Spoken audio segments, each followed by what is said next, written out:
এখন আমি বানাবো শুক্তো। তার জন্য আমি প্রথমে বড়িগুলোকে ভালো করে লাল লাল করে ভেজে নেব।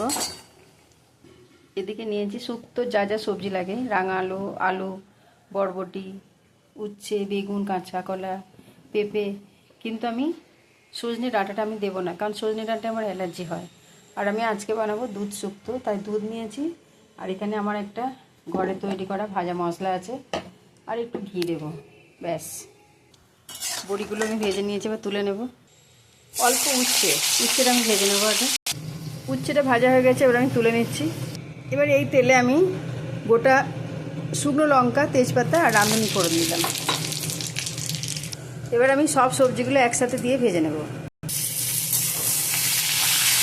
এবার আমি নুন দিয়ে দিলাম, পরিমাণ মতো নুন দেবো। সবজিগুলো যা ভাজা হয়েছে এরপর আমি আর ভাজবো না।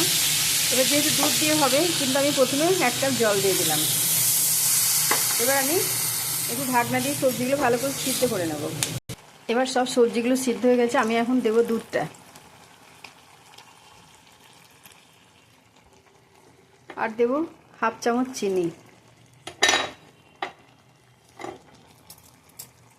এবার আগে থেকে যে ভাজা মশলাটা করে রেখেছিলাম, এটার মধ্যে আছে জিরে, ধনে, শুকনো লঙ্কা, তেজপাতা, একটু গোটা গরম মশলা, রাঁধুনি, 5 ফোড়ন। আমি সব কিছু কাট করে নেড়ে নিয়ে ওটা গুঁড়ো করে রেখেছি।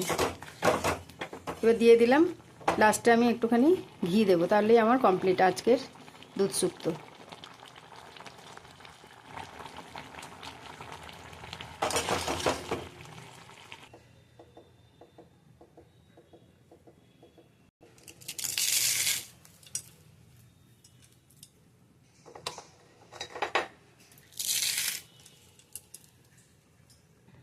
এইভাবে আমার ঠাকুমা শুক্তো বানাতো, আমি সেটাই করলাম।